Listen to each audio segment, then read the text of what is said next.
Tell you officially. Hold on a moment.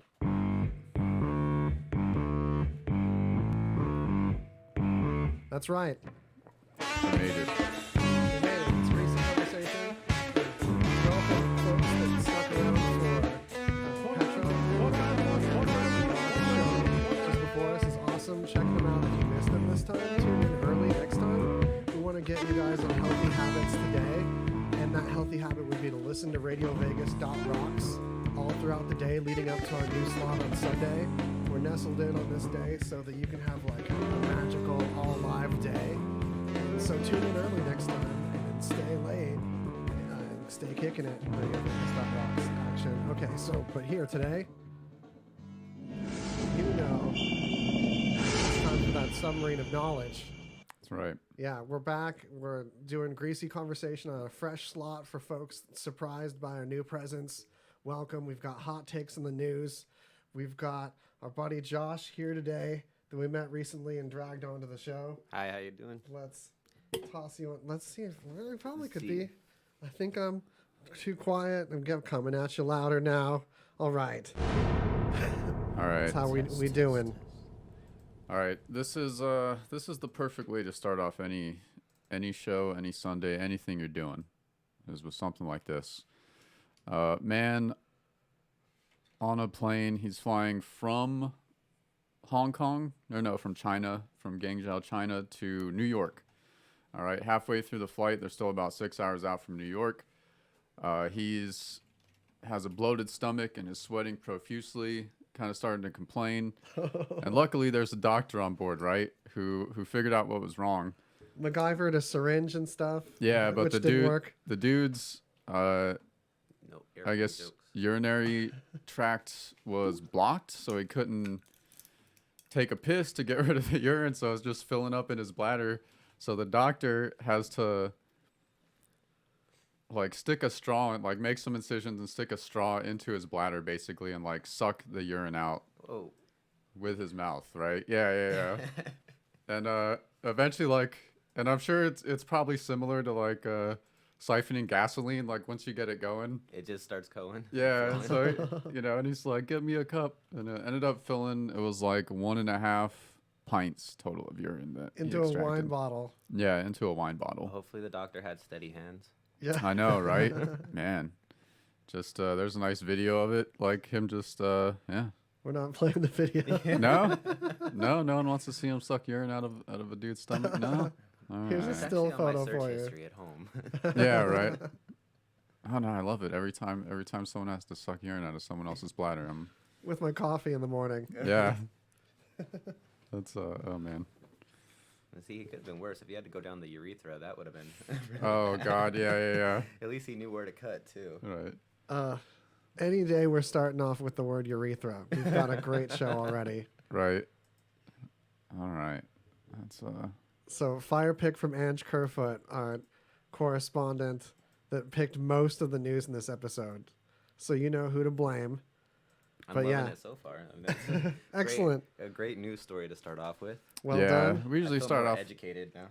Yeah, we usually start off with some lighthearted, Yeah. real people in, and then And next time I'm on a plane and somebody complains of some pains, I'm just gonna go straight to that. No, I saw this. Yeah. I know This is exactly what definitely to your do. I'm not a doctor, but this is definitely your problem, and I'm gonna Right. do this for you. This is how we deal with this. Yeah. Trust No, me, it's I was just on a podcast once. it's just right. Oh man. All right. And then this story, I don't know if people are aware, but apparently there's a lot of gay penguins. Yeah, I didn't know that species like that happened with extra, or is it just we just notice it more with them? No, I think it happens more with penguins, or it seems more common. What if with they're just penguins. being oppressed, so we're just noticing them extra now because they Yeah, had that been could be. hidden for so long? That could be. But apparently this pair of gay penguins went around snatching eggs. It was at this Dieren Park Amersfoort Zoo in the Netherlands, of course.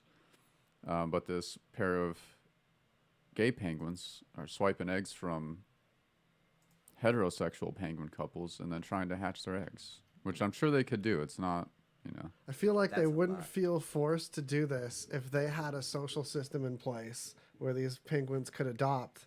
Yeah, exactly. It comes back to repression and these poor birds There's a getting, yeah, their society doesn't like have the proper. lot of tools in place for this. That's exactly right.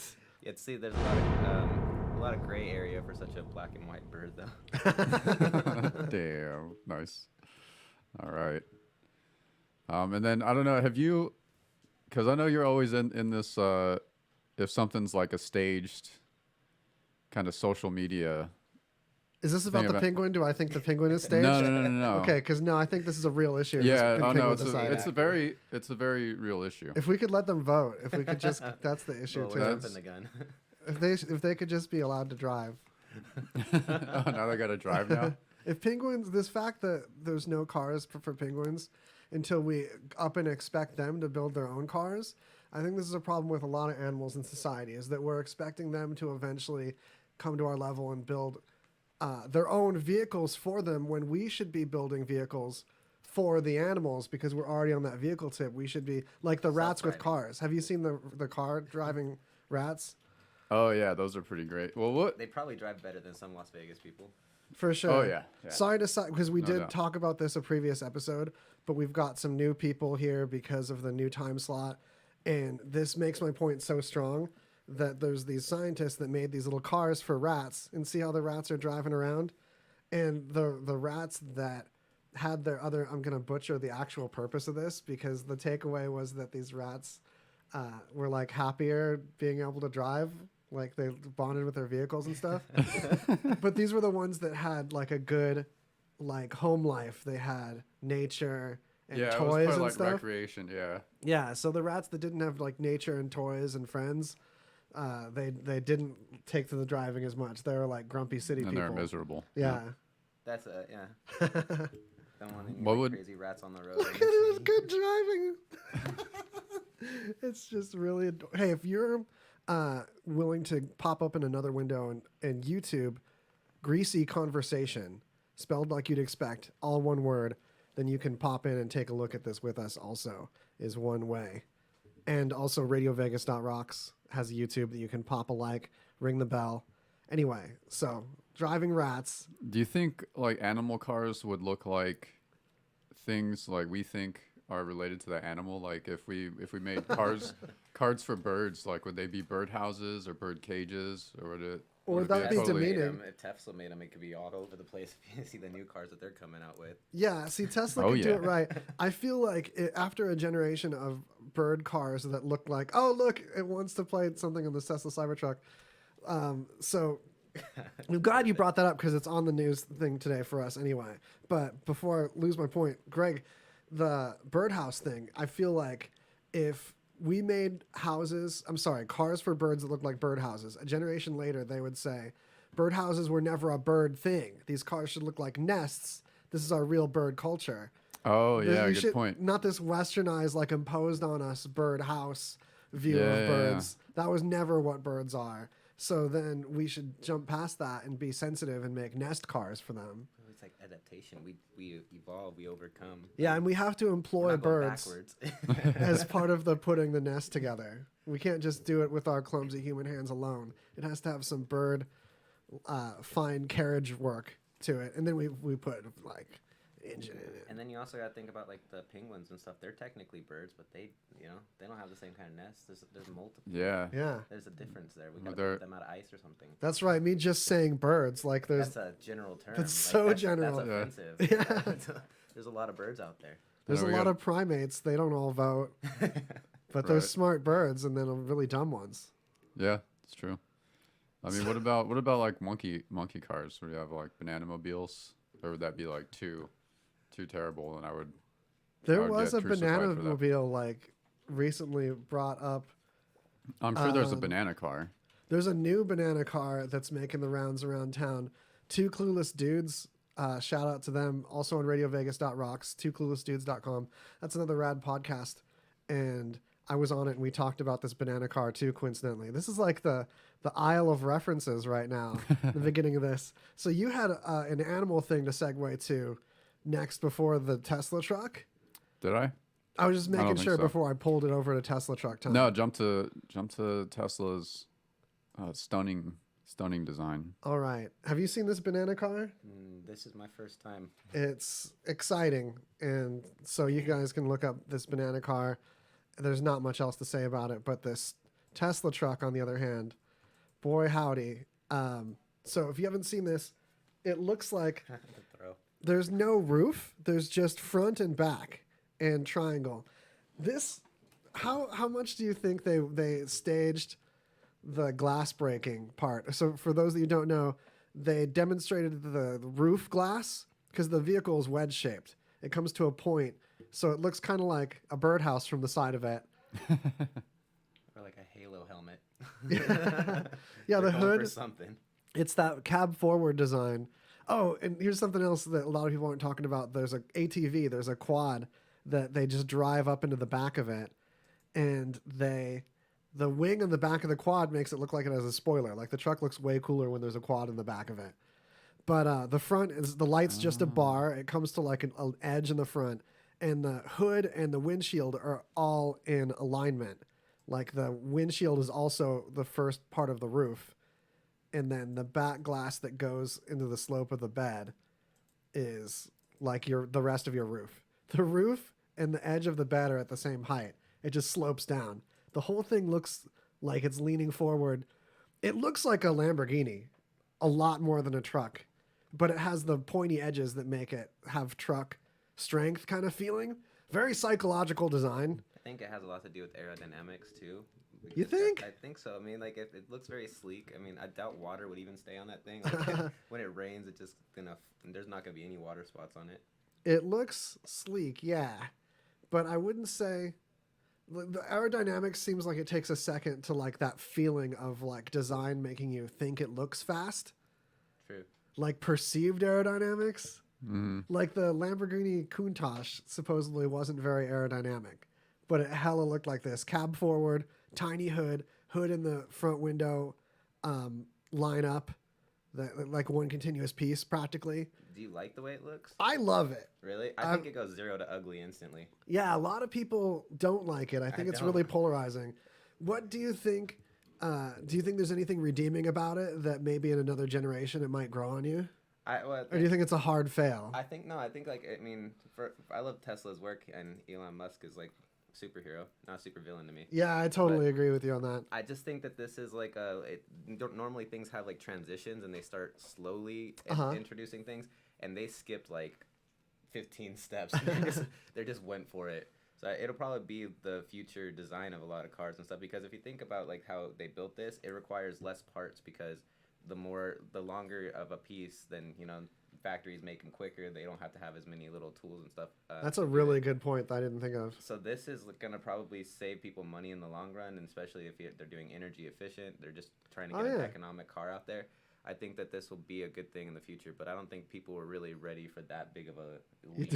Yeah, they were just like taken off by this. They're like, not that fast. Well, I think that there's a lot of traditional truck people that are going to buy trucks shaped like they're bought currently, but that's like dying off, and a lot of people want something that'll haul more than a car but are feeling left behind in cool car tech. That's why the Raptor sells so well, the Lightning, all these fast trucks sell like crazy to people that are spending double what this is going to cost on these trucks. So just performance, I think there's people that aren't going to care what it's shaped like. They just want a high performance truck. But also I think there's people like me that are like, part of what I like about an SUV is putting stuff in it. This is put stuff in it, and it feels really cool to look at. Like I like the design of it so much that it pulls me away from liking little cars into considering this truck where I wouldn't otherwise get a truck. The design to me it doesn't scream truck. I don't know what it screams like hybrid car, like mid SUV type. You thing, think? I think up close it looks like a truck outside of civilian work. Yeah, it just Like it looked like a factory It piece. does look like something you're gonna see rolling around on Mars. Like it Yeah. just seems like something like it's gonna be on another planet. This shot's pretty trucky. It's pretty like Yeah, futuristic. from the back it looks like it, but from the side you're like, I don't know. Just looks like a flattened SUV or like a high-rise car. One thing I can't believe no one's done, and maybe part of it is because the taillights would have to be in the bumper. From America, you can't put taillights on a moving piece. But the trunk, the tailgate, goes all the way to the corners. Mm-hmm. And it's like beveled in the corner rather than having two light edges and the tailgate just come out of this middle part, like a puppet mouth. It seems like I said, mostly like there's just big, long pieces. It's like Yeah. That very would be smart. cheaper. I didn't think of very that. smart. It's gonna be retailing for like 60 something. Oh, really? Yeah. It's not. That's not Right. bad. That's regular Yeah. truck territory for a decent one. Especially And, one this and big. because it's new. I mean, if over time, like things that are brand new, their price drops too, so they come out high. Yeah, So it'll probably get down too in like a couple years. totally. There's a cool photo of it with like a camping. Oh, that's The right. camping environment. Yeah, and It's yeah. got a little like pull out. I don't know if that's like an addition you can add on into the trunk, but it's got like a swivel. You can like pull out, and there's a stove on there, Dude, I'm extra glad you storage. brought that up because this thing and like looks a tent, badass for camping. like on the bed. Yeah, It I just- mean, I think like the design for going into off-roading and anything dirty with that would be really cool. yeah, The and tires look like they can handle anything. Yeah, probably be easy to clean with these flat Hell lines. yeah. But a lot of people speculate that for the future of marketing, it's going to be more segmented, and that's been a lot of the last decade of marketing, and really beginning in the 80s, where it can't be one size fits all. Like who this is a truck for is not going to stop the market for completely different looking trucks, especially curvy cars. There's going to be a market for complete opposites of this vehicle in every way. Small curvy cars, like forever. Even when a lot of cars get this blocky, it's going to be one of those things where designs get more polarizing and less kind of compromising for everybody. Because that's what we had at the peak of that in like the late 80s into the 90s, through the beginning of the 2000s, where every car looked the same because there was no daring. There was only let's compromise and have everyone be okay with it rather than have anyone love it. It seems like all the cars like they changed to be the same over the generations. If you look at old Bugs back in the day, they had like this weird like kind of shape to them, but the other cars of that style, they had the big round headlights. The hood was the same. It didn't matter what maker it was.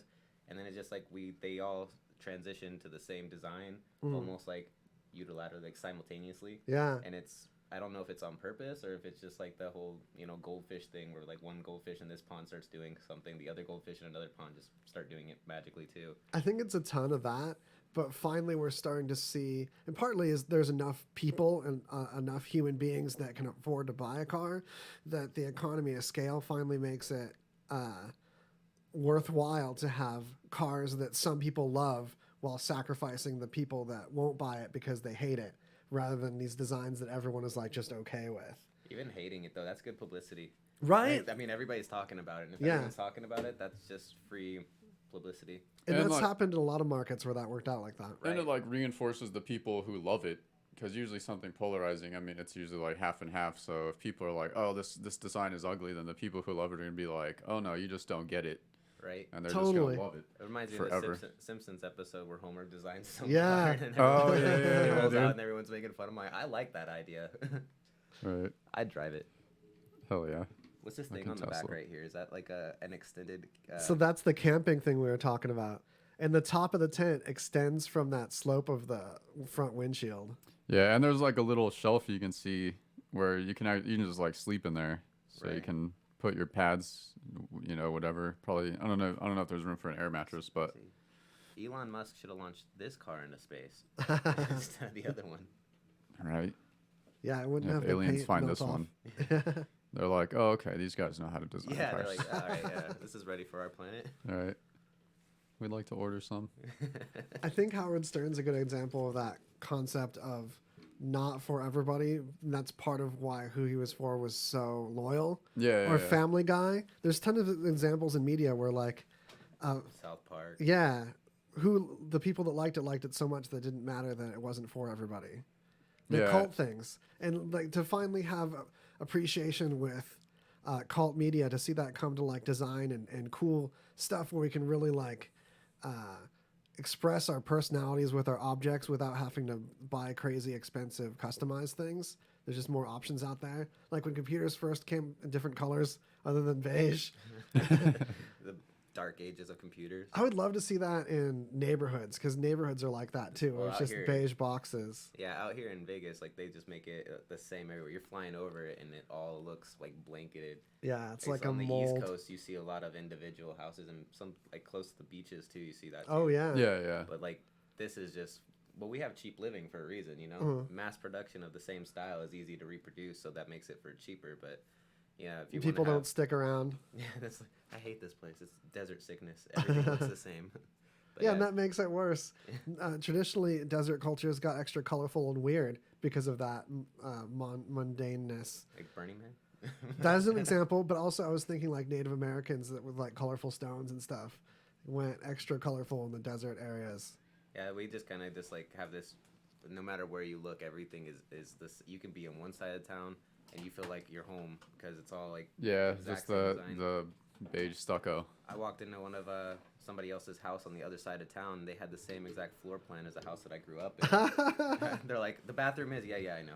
Right. I got Okay, it. can I tell a quick walking into the wrong house story? Yeah, go for it. I walked into the house next to my buddy and just turned the knob and opened it. And instead of my dude in his house, it was this totally different house. And I was really weirded out. And then out stepped, I'm forgetting his name right now, but like a well-known MMA fighter that was like his neighbor. Oh, that I really? had met before at like a barbecue. Fortunately, he recognized me from this meeting at a barbecue, and he's a really nice dude. Yeah. But I almost got like MMA'd, Yeah. like coming into someone's house. He doesn't even need a weapon. He's like, these hands are weapons. Yeah. Yeah. Oh shit! I mean, he would have the self-control to at least like, you here to rob me, going down. Yeah, he was all calm and smiling. Yeah. Like- You walk into you- the wrong house. Yeah. It's He's probably like it's probably "I need to happened train." before. Yeah. He looked excited to deal with what walked in. I could skip the gym today. Yeah. Free practice. Damn. Oh man.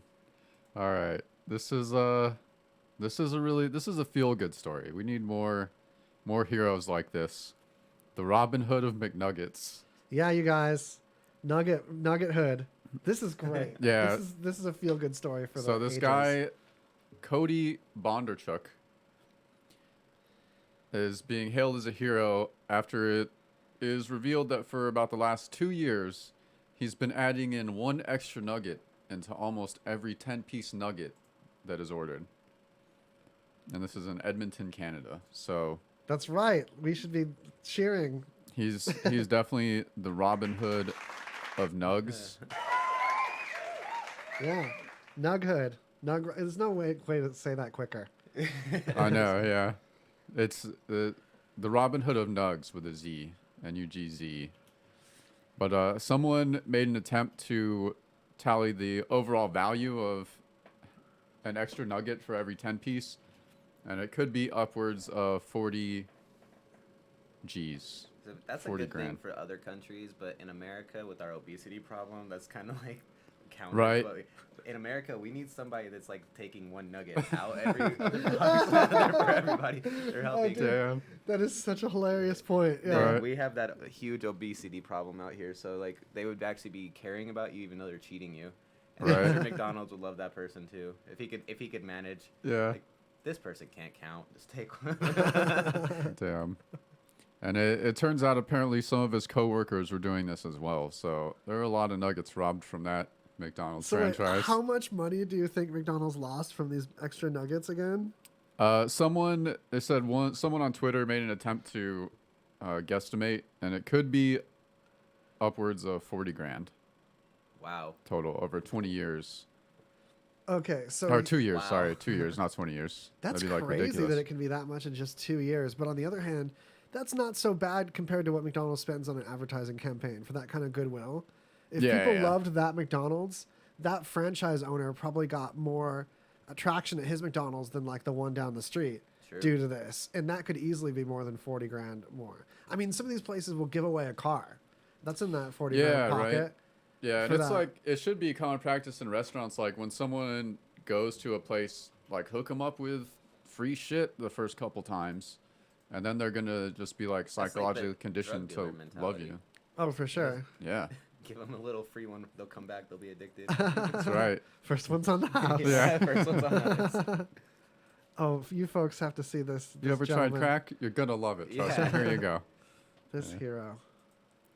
All right, still the intention, whether it's nuggets or crack or green smoothies, it's still the spirit of giving on someone else's dime, on your employer's dime. Right. When you're in charge of a wealthy corporation, spread and just don't. I'm giving bad advice. Yeah, I'm don't gonna get get y'all fired. people. Yeah. Don't get fired. Don't Yeah. get caught. I mean, don't do it. Damn. All right. Nice. All right. It's about that time. I think we should pay some of our Billy Bobs. Yeah, we're already at Bob Thornton hour. Thanks for joining us, everybody. We'll see you back in a second. Hey Stick guys, around. it's Crazy Jay from the Rockin' Comedy Show, and I wanted to talk to you about the Ballsy Company. They have a fantastic product that I am absolutely in love with. In fact, here's a clip of the Rockin' Comedy Show as we talk about it. That's ballsy. Ballsy. Oh, ballsy. That's ball wash. That Yeah, stuff ball smells wash. really Funk good. off your junk. That's Yeah. right. Yeah. Uh-huh. It's for guys on the go. For guys on the go. You know. You know, you got Let me see. your nut rub, your stack spray, and for everything else, nuts, butts, and your body. The funk off your junk. That's kind of hilarious. How do I get one of those? That's like Smell a fun how gift. good it smells. Hashtag live balls out. Live balls out. Right. That's right. Guys, if you go to ballsy.com or ballwash.com, both of those companies work. If you use coupon code Radio Vegas, you'll get 15% off your first order. I'm gonna smell the Sax spray right Right. now. It's I want the smelly. ladies here at Radio Vegas to know what it smells like, so that when we walk by them, they're like, oh. Someone's freshened up. Guys, seriously, you gotta check out Ball Wash from the Ballsy Company. Mention Radio Vegas in that coupon code. Get 15% off. You won't be disappointed. Kicker Audio. So check it out, Mario. They hit me up, the guys from Kicker. They said, Jay, you have done a fantastic job promoting these headphones. And They're awesome. They're all over Facebook. You have tweeted them. We know that you love the headphones. But how come you haven't talked about this wireless Bluetooth bullfrog we have? And I said, well, to be honest with you, you never sent me one. We haven't tested it. Within 24 hours, there was one delivered to my house. So now, this is gonna blow your mind, Mario. Listen.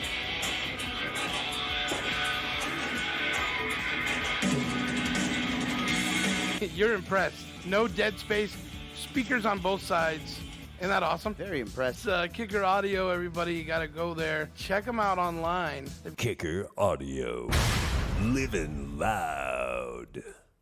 Remember in the beginning, when you first started to build a life for you and your family, you never imagined it would come to this. Instead of living your dreams, you're living with debt. In fact, it's smothering you. Now there's a way you can take back control with one simple call. If you owe $10,000 or more in credit card debt, you qualify to receive a free, no-obligation consultation on how to get rid of that debt for good. Call the Debt Helpline now. We work on your behalf to reduce your debt. We specialize in credit cards, retail store cards, and medical bills. One simple call is all it takes to get the ball rolling to a debt-free life. Stop living with debt and start living your dreams. Call the Debt Helpline now. 800-709-4389. 800-709-4389. 800-709-4389. That's 800-709-4389. That's the sound most people make when they leave Pinches Tacos. Why is that? Because Pinches Tacos prides themselves in making every location unique, but give every location the same feel. I'm not talking cookie cutters like those big chain restaurants. They blend into your neighborhood and create a place you want to call your second home. Their doors are always open. Well, at least until 11 o'clock. Their mission is simple. They provide you the best taco experience by using high-quality meats and seafood, fresh garden vegetables, handmade tortillas, and high-quality artisan breads. They could have made it complicated, but they chose not to. Why? because they found through experience that keeping things simple is a good recipe for success and happiness. It's also a good recipe for a pretty tasty pinches taco. According to Spanish language Stack Exchange, we always use it as an insult enhancer and can turn almost any curse word into a really rude one. Pinche pendejo, pendeja equals asshole. Now they have 6 locations, 2 right here in Las Vegas. Come in, find out why we love them so much. Check them out on Facebook or visit the website, pinchestacos.com, for a location nearest you.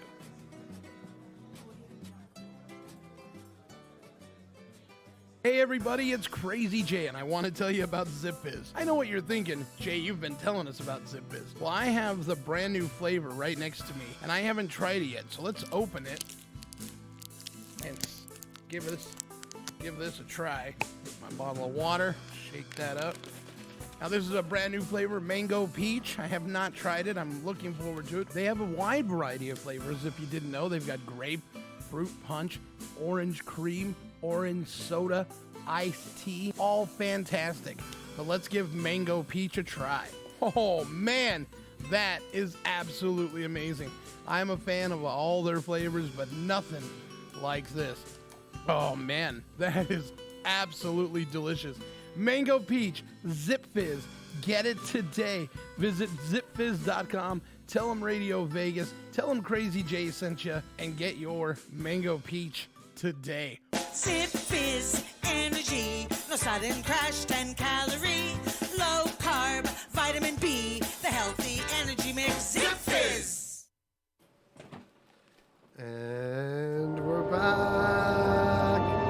It's Greasy Conversation on Radio Vegas .rocks. It's going on right here with Joshua Burns. Yeah. Yes. All right. We got No some. relation to the Simpsons.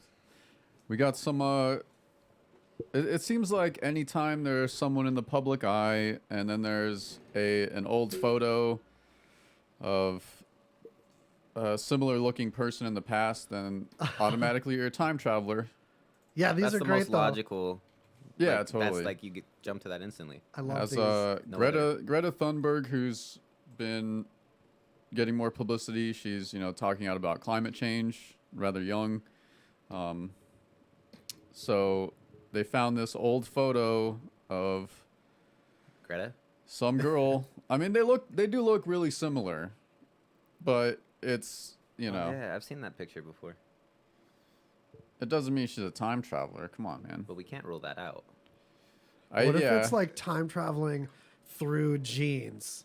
Like they're really related, Right? and there's like knowledge that was really carried through, like the spirit of this ancient individual and their like spark of fire and willing to change the worldness. Opened up their DNA code and was like, I've been storing this for a long time and it is your time. Like chosen one type stuff.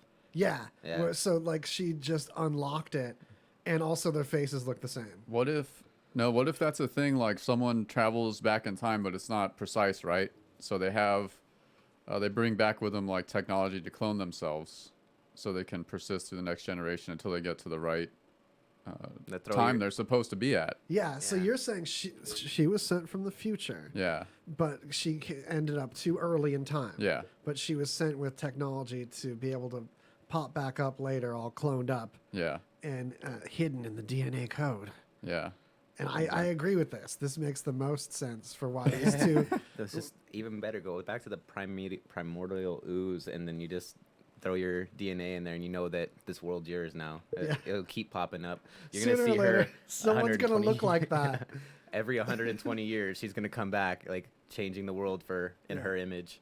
Right. Well, both these people were environmentalists, and their faces looked very similar. So there can't be any other explanation. Well, we just gave one. Yeah, it's seriously confirmed already. But what I want to know is, in this photo, there's 2 other kids in this old photo. Also clones. Who are these kids? I mean, now, this is obviously their younger time travel self. I want to know who they are now. But we I have guess we'll just facial have to wait. recognition. We could just like Google search their faces. I guarantee they're in this generation too. Yeah. Oh, yeah. No doubt. But I mean, like, we all have doppelgangers. Like, people, it just is. I mean, I've seen pictures of people who look eerily similar to me, or I look eerily similar to them. I don't know which one's the clone anymore. Yeah. You know, like, I'm probably the clone. You might have you never swapped know. places and not realized that. I know. You just, I mean, the mind boggles, Do man. you really remember what your mom looks like? No. Which tripped me out right now. It's like last Thursday. You can't prove that the whole existence of your reality didn't just pop into existence last Thursday, and everything in your head is just programmed. Yeah. That's one of my favorite ideas is like, oh, nope, just everything blinked into existence like last week, and we all just think it's been here forever. Yeah. No way to know for sure. This photo of her 120 years ago is not the best photo either. Yeah, I know, right? And I mean, they do look similar, but you could tell there's definitely enough differences where you're not going to be like, those are the same person. Well, those eyebrows. Well, yeah. That's why we know it's a clone. I like the face she's making on the left more than the right. The right one looks all pissed off. Maybe Right? if the girl made the same face in the left one, we could be, okay, that's her for sure. Yeah, right. Yeah. The one on the left looks way too excited about everything. For sure. It's suspicious. I've definitely met like 8 people that looked exactly like this little girl, though. And I've had people come up to me, angry at me for not being who they thought I looked like. Oh, yeah. Yeah? I know, actually, in school, there was another Joshua Burns, same grade, and we look alike. And to this day, I still get Facebook requests from girls and stuff, and then their boyfriend's yelling at me for the things he's doing. I'm like, it's not me. It's not me, man. It's the wrong one. They're like, you look so much alike. I was like, I know. I've been dealing with this since middle school. Damn. Meanwhile, he's like bumbling around there, wrecking your rep. Yeah.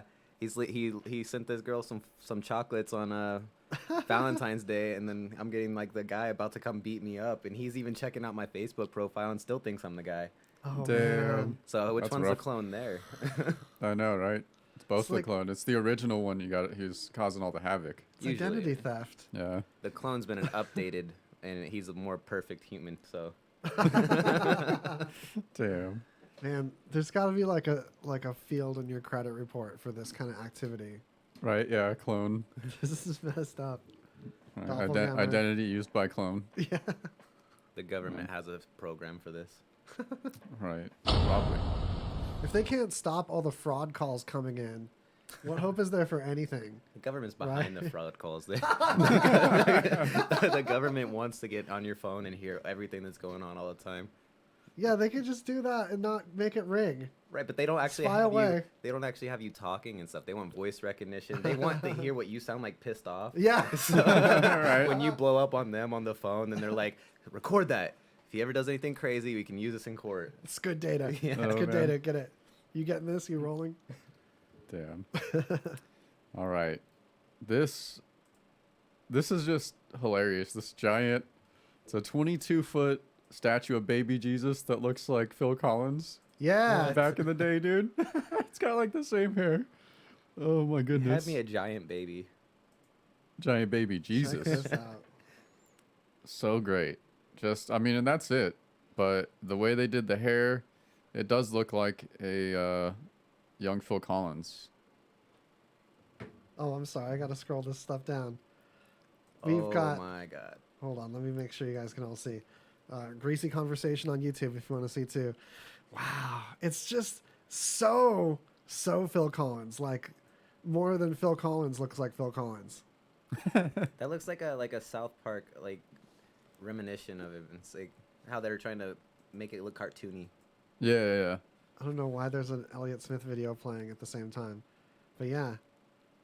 And what's he reaching for? He looks really excited. It looks like he's reaching for me. Wow, it's so big. I just noticed the little person. I thought this yeah. was like a couple feet tall. It just, let's see if we Oh, can. no, it's 22 feet. 22 feet tall ceramic baby Phil Collins. This is amazing. See, babies are cute for a reason because they're small, and the second you blow a baby up like to that proportions, things don't look cute anymore. They start looking creepy. It's like No. very, very eerie looking eyes and everything. The facial expression, like I might be Adult haunted. face. Yeah. I mean, Phil Collins and that thing definitely look alike, but Why aren't the hands chubby? The hands are just tiny hands. Yeah, they're like normal creepy hands. They're like creepy hands for a giant baby, man.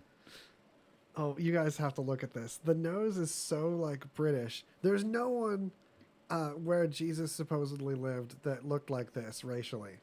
Well, Is hold on another now. mistake. We haven't technically seen a picture of him. We just have a really ugly looking drawing of him. Wait, so does this mean that Phil Collins Is Jesus? is Jesus? Like he was a time traveler and he went back and then this is the real image of Jesus? That is a possibility. That's why he looks so happy on the right. He's like, they're almost ready. They're almost ready. Real talk, though, it is suspicious that there's no records of Jesus until like 30 years after his, or no, like 230 years after his death. No one, like, nothing happened for like 30 years since him with the records of it. The entire story is exactly like the story of Hero of the Romans. He was super cool with the Romans. His parents were going to go pay their taxes when they had him, like super good Roman citizens. He turned water into wine, which is Roman slang for taking a piss, that the Jews wouldn't have known if Romans tried to spread this story about someone fulfilling their religion and making their religion obsolete by coming as their Messiah. And so, meanwhile, we've got a whole giant sect of humanity that was carried on from those people whose religion he supposedly fulfilled that never caught anything about him being their Messiah. It doesn't line up with them at all. Just the people Until that like were... way after the fact. Yeah, just the people that were fringe Jewish mixed with pagan rituals that they just grew up with and didn't have anything concrete that made them easy to subvert by Roman government. Like a whole totally cool with the government, willing to give himself up in his life to the law and be forsaken by his own people. Jesus is out there with Tupac on a beach somewhere. Except it's like, it just all fits together as the perfect story if you were Roman and wanted to subjugate a people under you. By getting them to like follow a thing, it's like perfect for that. What's interesting about the Bible to me is that like it's literally in history that they rewrote it 3 times. Yeah. And they're like, well, yeah, but this version's the real one. It's everything's factual in there, but it was rewritten 3 times. Why was the first one not good enough? Like nothing was we canonized. didn't edit it. Nothing was canonized until I believe it was 360 AD. In the Nicene Creed, the Treaty of Nicaea, which is the formation of the Roman Catholic Church. So there like practically wasn't an organized Christianity as we know it before the Roman Catholics like made it this thing under like it filled a role in the Roman government. Yeah, totally. And it also subjugated all the pagan sects too. Yeah. So it was like an all-in-one subjugation approved corporate religion for the government. You know, at that time, the whole church thing is crazy. They went at one point in time. They went back and had to change the calendar for messed up time, and they just made like a whole week disappear. That's more impressive than Jesus. They're literally like, all right, and this week never happened. All of a sudden, it went from December 7th to December 14th, and nobody questioned anything. It's like, so if you're like past that in years, and you say this was the exact date, technically it's thrown off because of what they had to adjust. And that's crazy to me that they just can literally go change it. Time and perception and all that. It makes me think about still having to come up with that whole month's rent. Right. The Catholic Church does not care. They're going to collect. Yeah. You think that Phil Collins, after saw this, is going to write another song? He's like, I can feel the second coming in the air tonight. Dude. Man, I hope Fucking so. Brilliant. I love Phil Collins, you guys. Me too. Real talk, this makes me so glad to see him honored in this way, to see this tribute to him in his life before he hasn't passed yet. So we should have made statues like this of Tom Petty and Prince before we lost them, so they could enjoy them like this. People could preach in front of them and stuff. Real talk though, how do you like learn or be spiritual or something with that staring down at you. Right. It's creepy. Like I feel like it's not staring into my soul. It's staring into like a cookie jar past me. Like I don't feel like I need to repent for anything. I think he has a problem. He looks like he's got something that he needs to confess for. Yeah. I think it eats souls and it's looking at your soul like a cookie jar. Hungry. So that is true too. That's what it. But what it I gotta looks say, like. with the positions of those hands and him being a baby, I think he's going for something else. Like, it's a thirsty looking child. yeah, it's a thirsty looking child. I might go to hell for that one. Sorry, Mother. All right, I think we're dwelling on this one. You got one lining up? Somewhere. Behold. Somewhere, someday, another way. This cool photo released by NASA. Just some galaxies like. Love NASA. Battling it out, man. Galaxy battle. Can I say that we've got way too many sick headlines to actually make it through today, and I can say in advance. So I highly, highly recommend you can go here right now. If you go to greasyconversation.com and give yourself a click on this episode, there's a link to our very own Google Doc right here that we've got. Why am I clicking on share in front of you guys? I shared it already. You can go there right now and you can look at these same wacky links and news jaunts of the last couple weeks and make sure that other people think that you're cool because of rad stuff you have to tell them. It's valuable. It's valuable takeaway. Document. They'll know. They'll know you're cool. That's right.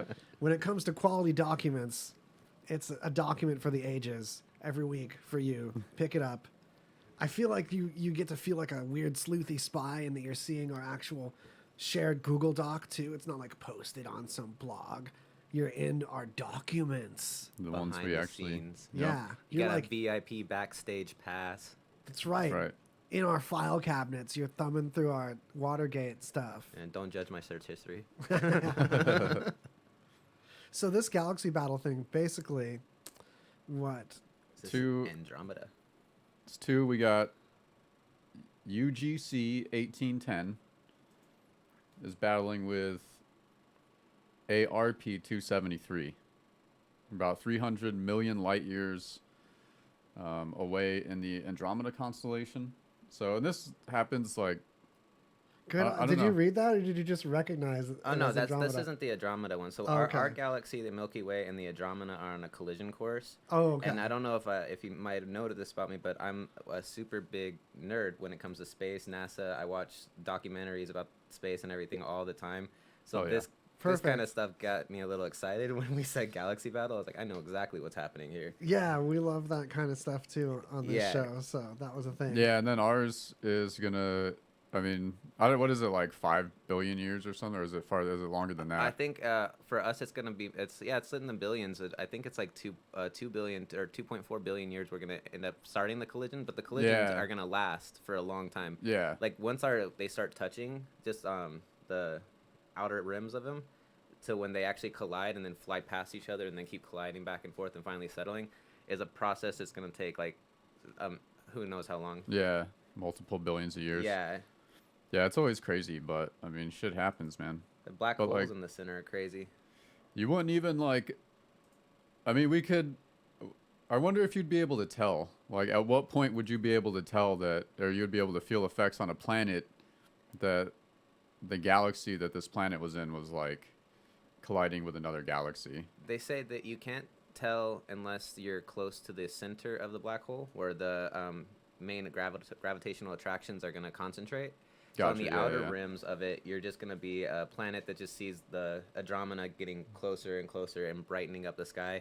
So you're going to just see it like, all the swirls and everything, and it's going to look really colorful. And then once the two start hitting in the middle, You just have more stars then. yeah, more stars, more colors, more radiation. Like I mean, if you could speed it up really fast, it would look really cool, but it's going to move so slow that it would take generations to even notice a difference. Like they Yeah. wouldn't think anything different of the sky. Can we talk about some hot space pick reviews from the previous handful of episodes? For example, did you know that there's a theory that Planet X, which is a planet we haven't visibly confirmed, but just beyond Pluto, that's like Uranus sized, we see evidence in the gravity, yeah. that there's something there, but we can't visibly confirm it. And people are starting to think that instead of it being just really crappy at reflecting light or blocking light is another issue. We haven't seen stars blotted out by it either. That possibly it's just like a tennis ball sized black hole. Or it could be a dead star, because most stars in the universe have a binary solar connection. Like there's two stars that rotate around each other. Which is weird finding out that's the norm. Yeah, like we're the rare one in in this equation. So you're saying that there's another theory that rather than a black hole, which would be more sucky than a dead star, could be a little bit bigger, right? They say that. I mean, the black hole one. I've heard this one too. It would have to be a really little one. Yeah, it would be a little. Or a really dense collapsed star that's not like a neutron star, not like a white dwarf. There's a brown dwarfs, I believe, is what they said it was, and it wouldn't reflect light very well. Do you know it would be how outshine, but we would still probably see that easier than we would find a black hole. I'd imagine the size would have to be. It's that size thing is making me think black hole time. That I'd imagine even a dead star would have to be close to planet size to be acting like a planet of rock. It could be around Jupiter size. Yeah, and that seems really huge. And the gravity is saying that it's like Uranus size, I believe. Yeah, I believe. They think that it could be in an elliptical orbit too, which causes it to fly out for a very long time, and then it's not on our visible plane, because a lot of the time, because it's on that orbit, it's behind the sun, so we can't really see it too well. And it's weird that Pluto's so dang tiny too. Compared to what we think, yeah. Yeah, when I grew up, there was a planet. Now we have a whole list of real planets and then a whole list of dwarf planets, and now no one gives a crap about the other dwarf planets. Planetoids and like that other one that I think it's Ceres that's in the asteroid belt that's about Pluto type. Sirius, something like that, right? Yeah, Sirius, something like that. I think Sirius is a star. I know. And then Sirius. That's why I'm like, which one is which? Or Ceres. But they have like 4. When they declassified Pluto as a planet, they added like 3 other dwarf planets on at that time. Yeah, it's interesting if you don't already know this. I seem like I don't, but I just don't remember right now, because I didn't bone up on this. There's so much in the universe if you remember everything. It's cool stuff to check out. Yeah, it's a really fun thing to get like that wow factor of checking out fresh. Yeah, or just check out like photos that the new Hubble takes. PBS Space Time on YouTube is a recommendation that I have. PBS Space Time channel is very good. I like on YouTube SciShow. SciShow? Yeah. SciShow is awesome. Also Seeker. Haven't heard that one. Seeker, I'm surprised it wouldn't have recommended that with enough SciShows. How it's about similar. Vsauce? Vsauce is that's amazing. classic. Yeah, you can get some really good information on that one. Oh man, Blow if you your haven't binged some old Vsauce videos, you haven't really done YouTube. Right? For real. Yeah. I love space because it's like the further away from Earth you get, the more magical and like the more extreme things seem to happen, and people like time travel, for example, is actually in space. It's like a part of space, and on Earth it blows our mind, but if you do the math and everything, it's just a thing out there. Like there's tons of objects in space traveling through time, literally all around us, and we're like, nah, you can't time travel. That girl probably fell into a black hole and came back into past too. We didn't even go over that option. Yeah, or that time isn't relevant to so many subatomic particles. Right. That we've been thinking about as particles, but really something like the Higgs boson isn't so much as a particle as that's a way to just deal with it in the math and a way to conceptualize it, where really it's like a point on a field, and that this field doesn't care about time at all. All it does is grant mass. So however much you stick to this field is how massive you are, but like that affects you in every direction. So that field doesn't have a dimension like we understand dimensions. Yeah, that's like that. I do a lot of my own theories, and they almost all revolve around the laws of energy. And a big one too, even from quantum immortality, which is a real theory that they came up with. I actually had this theory and wrote it down and then found out that it was an actual scientific theory afterwards. But it pretty much has to do with like the energy inside your body when you die transferring over to the nearest universe that it is connected to, because you're constantly traveling between universes because we're made of energy and energy is doing that. So you just travel over to the next universe where you didn't die and keep going and you'll never die. And then they say even when you finally do die, your energy, since it can't be destroyed, goes back to another point in your life, like not necessarily when you're a baby, but it just keeps repeating. So you can never actually prove it, because the only way to prove it and show everybody is you got to kill yourself, but you'd be the only one that knows. It's a really great, if you haven't heard of it, look it up, quantum immortality. It's a really interesting theory. Well, with the fact that energy can't be created or destroyed, it just transfers states. It's like that idea that when we drink water, it contains molecules that were dinosaur piss at some point. Oh, yeah. It's the same molecule. But what I think is really novel is organization. And I love theories that work in and value or the organized or disorganized states of things, like entropy, how things tend to entropy into disarray and disorganization. Yet when molecules started getting sticky and hooking to each other and then starting to form chains and then starting to want to, like, that step between that and the self-organizing, where things start to want to perpetuate certain data, kind of like a virus, both biologically or in a computer. You can have a computer bug that causes self-replication, and all of a sudden it's an issue. Or more commonly, similar to cancer in humans, if you have a bug that causes a loop, it'll crash a computer program or make a computer freeze because it's stuck doing the same loop of creating the same process over and over again, which is what happens when cells multiply out of control in a cancer. Yeah, cancer cells. So like these things happen naturally, but they're like self-organizing in that case. So there's states where energy and mass are being transferred back and forth, and then there's situations where organization of data is going up or down. Like when we die, it's less organized until all these other organisms, which is another weird thing that's that word, but come in and separate it into all these base molecules again that they use for food. It's like Legos. Like they said, like the difference between life and death is life is a bunch of Legos put together, and then death is a bunch of Legos knocked apart. But at the same time, there's no real difference. They're still Legos. So is there really technically a difference between life and death?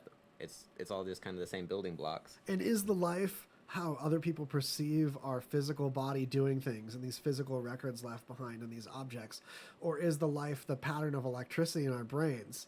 One is energy and one is matter. But if that pattern of the energy can be perpetuated in anything else, how are you not backed up in that case? I have a theory on why we're here and why we exist, but the main part of it that's important is that we're basically, the life is the entire universe. It's like just the ball of energy that is the universe.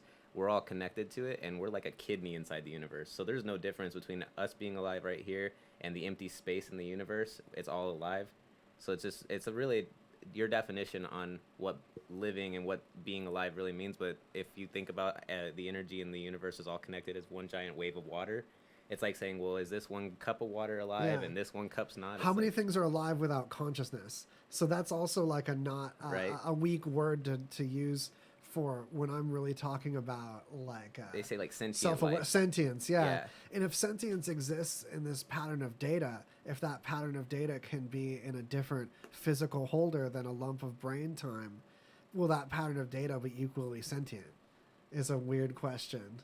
Yeah, it was really interesting too. Is like in space, like the more we can find these answers that we're trying to figure out on Earth by looking at the building blocks of space and everything. Like in the large scale, how the sun and all the black holes interact is almost mirror to when you go down to the smallest scales and see how atoms and quarks and molecules interact. Like it's a huge scale, but we can write data on this quantum scale now. And if we can do that with our clumsy hands, when we can only see subatomic particles by blasting them apart with other subatomic particles, like someone using a hammer for hands to try to work on a car, is like the best, most accurate we can do. And yet we're still able to write data onto crystals now. We were burning data onto disks for a decade with smaller and smaller beams of light, where the wavelength of the light had to be small enough, like to put the dots on the disk to save data. That's an interesting thing too. And that data can then control real life stuff. This crystal thing is really cool because that will last really long time. But it's weird, like you said, the disk thing.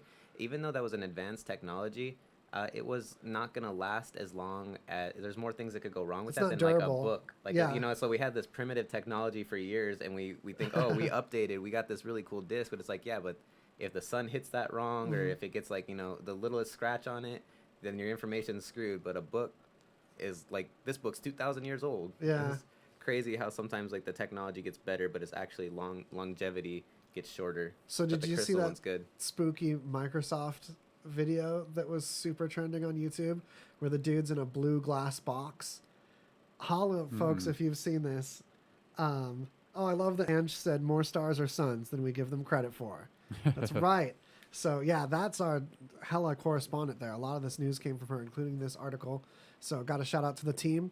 It's not just us two, and it takes you folks out there too.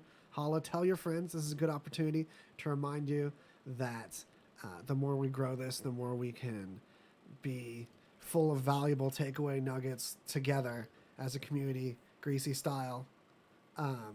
Droplets, do it. So give those nuggets out. Yeah. We'll drop a knowledge. He'll keep giving nuggets. I'm glad I trailed off on where we were talking, because it's actually Bob Thornton hour right now. It's true. Time to pay him. That's the sound most people make when they leave Pinches Tacos. Why is that?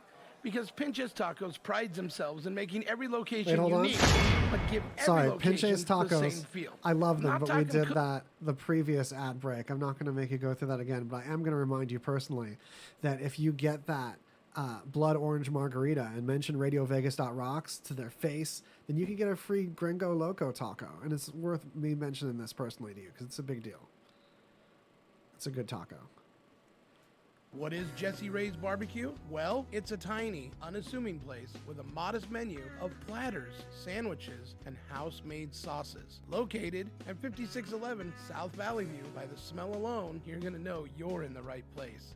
Come try the award-winning slow-smoked ribs, chicken, pulled pork, hot links, and brisket. The sauce is also something to talk about, as you will want to eat it with every bite. Here's a tip. Their sauces are available for purchase. When people ask you, how do you like Jesse Ray's Barbecue? You'll say, like most people I know, I don't like it, I love it. Jesse Ray's Barbecue is 100% legit. Stop on by for a meal that will satisfy your barbecue-loving lips. Mention RadioVegas.rocks for 10% off your order. Jesse Ray's, located at 5611 South Valley View on the corner of Valley View and Russell. Come in, take a bite, find out why they're so award-winning.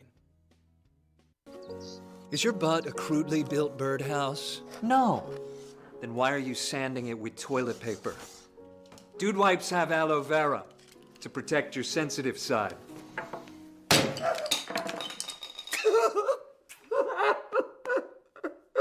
See? Sensitive. Come on, dude, take it to the hole.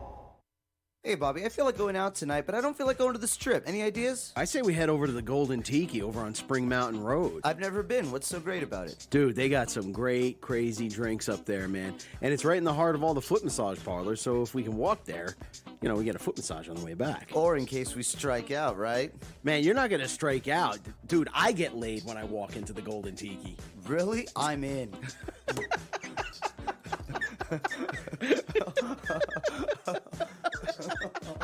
Come on down to the Golden Tiki, located at 3939 Spring Mountain Road, right in the heart of Chinatown. You're going to love it. This place is absolutely amazing. Come and check it out for yourself. 3939 Spring Mountain Road. This is an urgent health notice for all residents suffering from back, neck, knee, and wrist pain. You may qualify for a pain-relieving brace at little or no cost to you, but the deadline is fast approaching. Simply call the Health Alert Hotline now. You heard right. You may qualify for a pain-relieving back, neck, knee, or wrist brace. These items may even be covered by Medicare or your private insurance. The Health Alert Hotline is your brace company. These specialized braces have been tested for pain relief. Call us toll-free right now to determine your eligibility and to learn how to use your private insurance or Medicare to minimize your out-of-pocket cost. Don't wait. If the deadline passes, you may lose your opportunity to get a pain-relieving back, neck, knee, or wrist brace at little or no cost to you. 800-238-4840. 800-238-4840. 800-238-4840. That's 800-238-4840. Let's face it, every once in a while, we all need a little help. A call to the bullpen. Well, ladies and gentlemen, have I got a product for you. Rick Knucklecock here to tell you about an exciting new product called Spunk Lube. Yes, Spunk Lube, the all-water soluble lubricant that'll help you perform in the bedroom. Yes, Spunk Lube. You can use it to loosen pickle jars. Play a game of Hide the Pickle. Hide the Pickle. Use it to grease your ball bearings. Do you have a squeaky back door? Squeaky door. Need to glaze a ham? Or how about frost a donut? Frosted donut. Yes, Spunk Lube. And boy, do I have an offer for you. If you call now and mention RadioVegas.rocks and order 3 jars of Spunk Lube, you get 2 for free. They often say 2's a crowd, but 3's a party. Spunk Lube. Visit us at spunklube.com.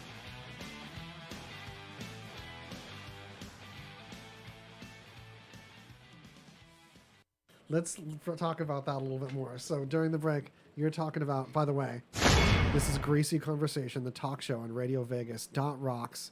Greasy Conversation. Google it any way you like and pile yourself in and check it out on the YouTube too. Ring our bell for a second. Take a look at these galaxies with us. Take a look at these galaxies with us. Let's say that confidently without my last breath action. But I was really stoked about what you were saying about how you've got like an anti-addictive personality. Yeah. And it's kind of like being, it reminds me of a contrarian. We're just like, oh, something's too cool for everybody else. It's like, my mom was like that, oddly enough. It was cool raising. It's not that I think that it's like trying to, like, I don't think of it being too cool. I just, I've always been paranoid of doing anything too much. Like, I'm a jack of all trades and a master of none. Yeah, I I like can to relate start to that. doing like just things. But the second I feel like I'm spending too much time on that, I start wondering what else I could be spending time on or what I'm missing out on. So and my like friends when I grew up, I almost like I'd say 8 out of 10 of them ended up having really addictive like drinking problems or drug problems or stuff like that. And some of them even got addicted to like video games really bad and it crashed their life. So like World of Warcraft when that came out, like so I'd really started like realizing that the more control you have over that, the better it is, and you also can do more things and have more stories to tell. And people ask like somebody that does the same thing over and over and over, what's new? If you've talked to them in the last month or 2 months, they don't have anything else to talk to you about. But when you come to my bar, and I work at a bartender over there, so people ask me. What was the place that I forgot? It's Nataya's Secret Kitchen. It's on Lake Mead and Rampart. I'm there Monday through Friday. So I got I'm at the bar if anybody ever wants to come drink and have some really good Thai food and talk with us. Nataya's with an N, right? Yep. Just making sure we're I always just have something fun to talk about with my guests, like, and then my other employees are like, "How do you, bullshit people?" Oh, sorry. Or how do you, Don't so, but yeah, it's an internet broadcast. Oh, yeah, so you're cool with that. But yeah, I tell them all the time. I'm like, I just tell them what's actually going on in my life, and I try to make sure that I keep doing exciting things. So I think and my ex-wife, she became an alcoholic too, so she does. There's just a lot of benefits to not having an addictive personality. You can go out and do fun things with people, and then wash your hands of it. Yeah. I'm with my second wife. I'm in the having an ex-wife club. Ex-wife club. Totally. Sometimes it takes a couple tries. Yeah. I'm working on the next one. The next ex-wife. I still have to marry her first. Well, first you just have to like break her will. You can't count it happening in the opposite order. She's up that alley. I'm just like, if you want the paper, I'll give you the paper. But just so you know, I've been divorced before, and it's 10 times more expensive than a wedding. Damn. So it's good to take your time, test the waters a minute.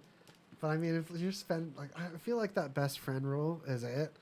Like if it's someone that you would kick it with all the time as a buddy anyway, then that's the test. Well, my ex-wife and I were actually very good friends, and best friend kind of thing was why we, got together and everything. But I'm not saying that works every time. We were better off and we're really good friends now, even though we don't. Oh, sick. But so like we have a really great relationship. But when we were together, it wasn't really the best thing for us. We have a kid together. We love our kid. We're good people together. But together it was kind of more toxic than anything. Yeah. But we still have we have personality, great humor together. Like we always, when we're around each other, it's always laughter and good times. But much better that there's no complications with the relationship behind it. So I'd say sometimes it is better to just be friends with people. Well, for sure, because you remind me of something else in that I have great friends that I love as friends, but I wouldn't be business partners with them. Oh, yeah, or definitely. roommates. Yeah. So I guess that friend thing in a relationship is only like a one factor deal where like really to marry someone you should be a good roommate too. Yeah. And also a business partner. To be married with someone that you wouldn't have as a business partner sounds terrifying to me. I love you with limits. There's so much business that happens in my marriage, at least. Right. It's like a small business. Definitely. You have to make mutual decisions together. Yeah, and trust each other's judgment and trust them in their departments. Mm-hmm. And it's a thing. And like balancing that and making sure that it's fair is a lot like a business partnership. That's very true. That's what relationships should be. It should be equal.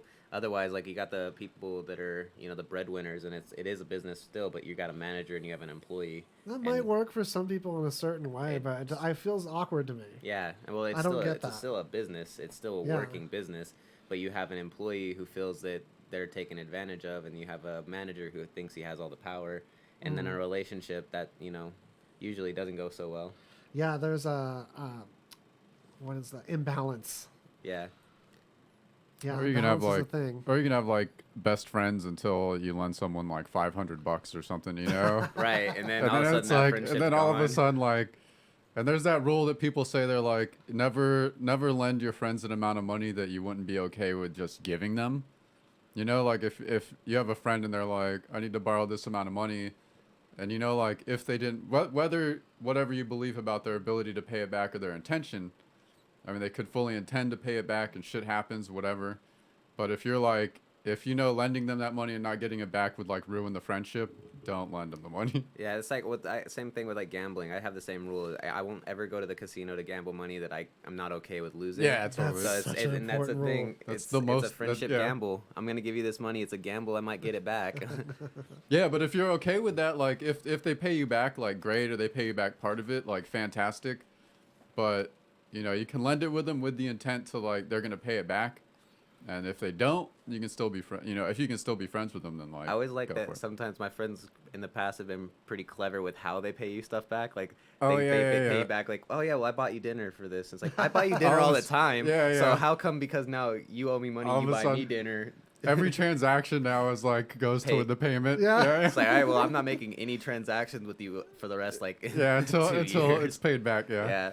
You got to take me out to dinner another 15 times. I didn't know how this is how it worked. Otherwise, all those times I took you out to dinner, I'm just going to tally on to what you got to pay back now, too. Right.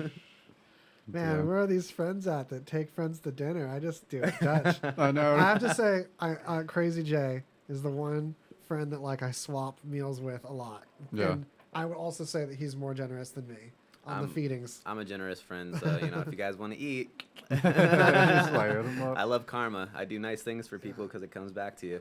Everyone else, it's more. I mean, Greg and I have swapped back and forth some little things and stuff. But yeah, for sure. Otherwise, it's maybe what it is. I don't go and eat with people enough at all ever. Yeah, because I'm like, I bet you it's just Dutch all the time. I'm like, no, when's the last time I ate a meal with one of my friends like at all ever? I just don't do this. It's a hole in my life probably. But I've been making cool gadgets. Check out my Instagram. Yeah, right. I've been doing sick introverted stuff for also doing this extroverted action. And I've made for you folks a gallery. And my Instagram is, there's a lot of plugs, I know, but this is seriously cool. If you check out Woz Supposedly on Instagram, or just go to woz.lol, WOZ.lol. That's recently been revamped for the business side of this entertainment enterprise that you're witnessing right now. There's things I build for people, electronic-y stuff for art, where arts and electronics meet, whether it's LEDs or sensors for interactive music. That's the thing.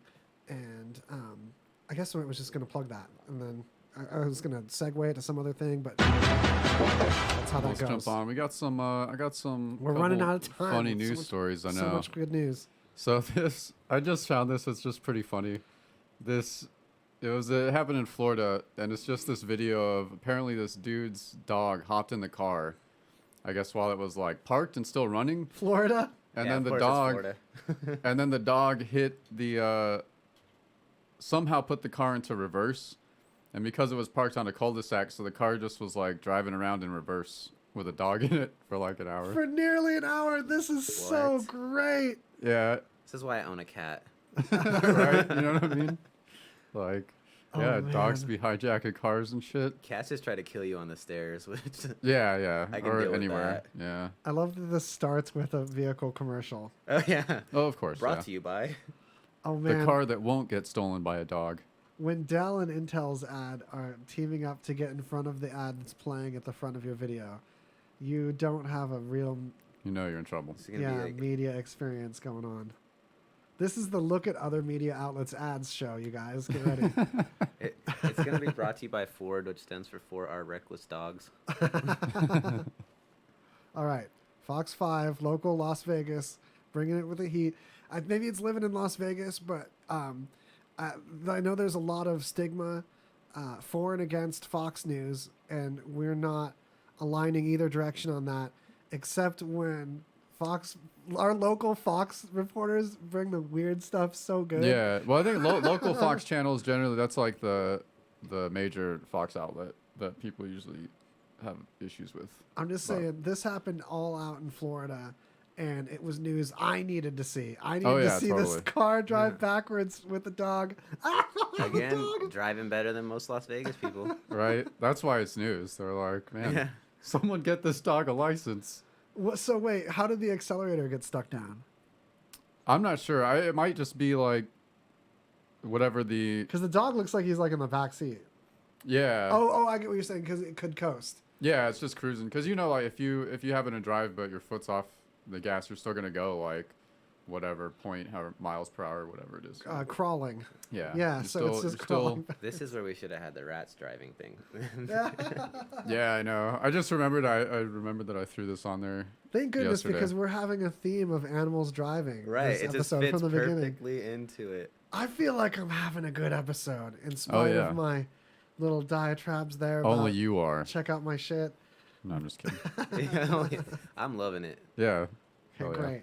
I hope That's I not made a it worth it. McDonald's reference either. We're not plugging. We're not plugging. Speaking of addictions, I have a problem with. All right, so we're in chug territory. Oh yeah. We've got so many fun ones. All right, this is another one I found, which might be common knowledge, or at least the fact that we were lied to about food growing up, but you know that a glass of orange juice is part of a complete breakfast or part of a nutritious breakfast. Actually, orange juice is pretty sugary, not all that healthy for you. Yeah, acid. And this article just makes a point that, you know, while we were told that the actual nutritional profile of a 12-ounce glass of orange juice. That's 153 calories. Yeah. I didn't know that. I mean, I think that they lie about all of the breakfast stuff. Like, I mean, it really, even milk, like, everyone, they say milk is silly. Everyone's like, you're lactose intolerant. No, actually, you're just not supposed to be drinking a baby cow's milk. Yeah. Morning dessert or morning breakfast. It's not good for bones. But man, it's really great in candy. Yeah. Oh yeah. Like milk as a treat is so good, but as a staple, I don't get it. Yeah, no, it's just like I love dairy, anything, cheese. Well, even like the food pyramid. Which was like totally the pyramid. Yeah. It's a pyramid scheme. It was. Yeah, it was. And what was it? It was like lobbied by. I mean, it was entirely companies. All the agricultural corporations came together for that, for what they could. Make they basically created it and then just told Congress to. They're like, hey, this is what you should have kids eat every day. Yeah, you need You need 12 servings of bread throughout the day. Yeah, Right. that's it. That's the Load ticket. them up on cheap grains. Yeah. We've got And lots we as humans totally took that pyramid and turned it upside down. And we were just like, oh, sugar is going to be the base of mine. Yeah. Across. Right. Since I've been lied to anyway, let's Right. just start bad. Oh man, who gets wiped out though when there's too much sugar too early in the day? I have to nap it up extra. Yeah. It really gets me now. And some people, like, instead of coffee, they just take those 5-hour energies or, like, all these crazy things. No, I love 5-hour energy. I mean, there's no sugar I in it. crash if I have anything that's, like, if it builds you up that fast. Maybe it's how you respond to B vitamins, because I'm one of those people that B vitamins instead of caffeine, I definitely have less of a crash from. Right. But a 5-hour energy, I'll have a bottle throughout 2 days. If I have the whole bottle, yeah, it says no crash on it, but I'll definitely crash just from getting that ramped up. That's too much for Do you me. guys know what Thrive is? The pills and patches and stuff? Thrive? It's basically just Huh. like every vitamin in the book. If you look at the back of it, it's just like B, B, B, B, B, C, D, D, D, D, D, all the way Especially down. those bees, though. I take that every day, and I mean those are good. Like I don't love have bee to worry energy about so coffee. much. I don't get sick. All that stuff. Doesn't make you crave candy. It helps with a lot of stuff. But those energy drinks, anything that's like builds you up like so fast and gets right into your bloodstream, and then like makes you all shaky. Like 2 or 3 hours later, you're taking a nap on the floor, like behind the desk at work. Leave me alone, boss. I have major caffeine problems, man. Like addiction to lots of it. Oh yeah. I have like, and I know, and like This dude loves him the caffeine. I just love caffeine, man. It's like the perfect amount of stimulant for me. I had a caffeine addiction when I was younger, when my mom used to just keep buying Dr. Pepper. And, as a kid, you just drink whatever your parents bring in. Yep. And next thing you know, you're shaking when you, why? And then you have one, you stop shaking, you're like, there might be a problem here. I am too young for this kind of stress. Or as a kid, I had like, I don't know if it was sugar and caffeine, but I like withdrawal. My parents, I'd go visit my parents in New York in the summer, and they just drink soda constantly, just Pepsi constantly, man. And so as a kid, I would drink like 3 of the big gulps or the big slams, which is like a liter. I'd drink 3 of those a day as a kid, man. And then one day I didn't drink when I was just like paralyzed from a fucking migraine.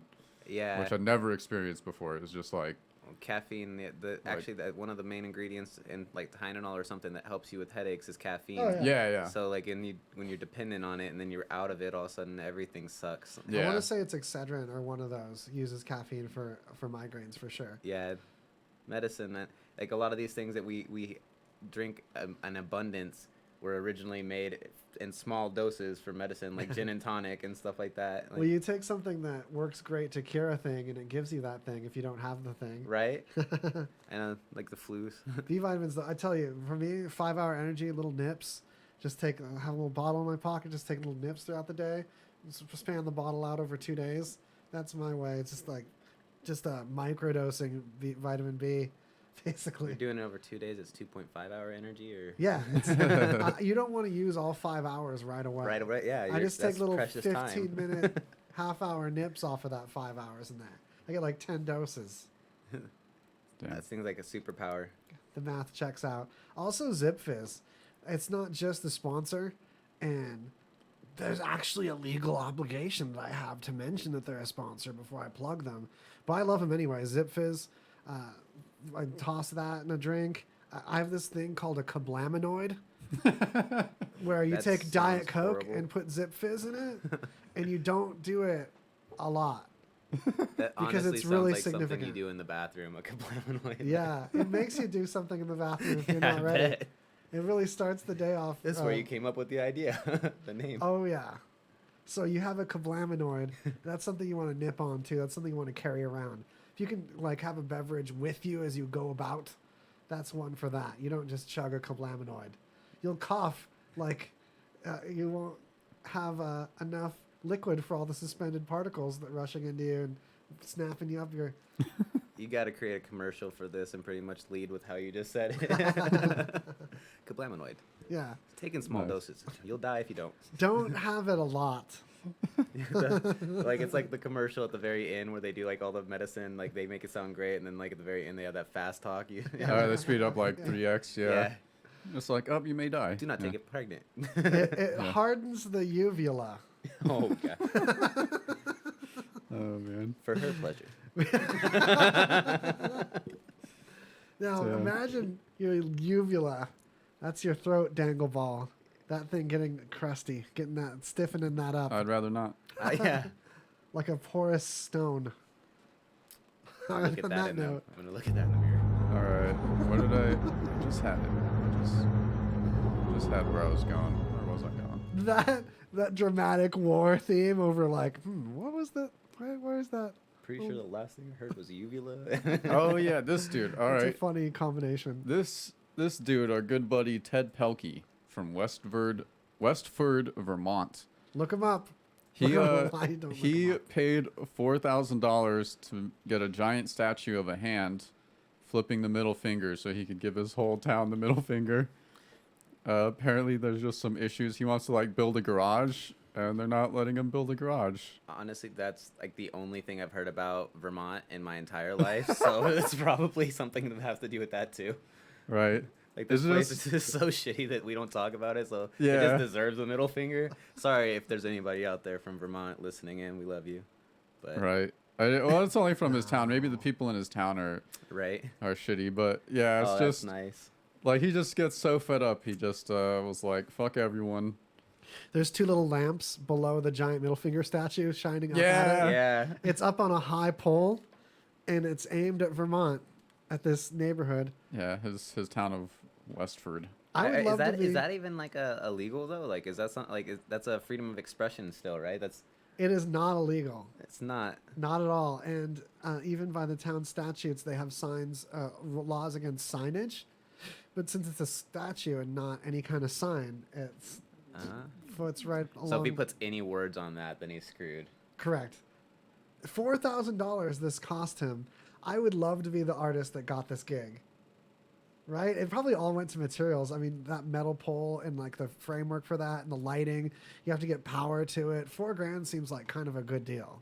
Yeah, it seems pretty large. I mean, you can see on the ladder when someone's like, they're erecting it for the first time.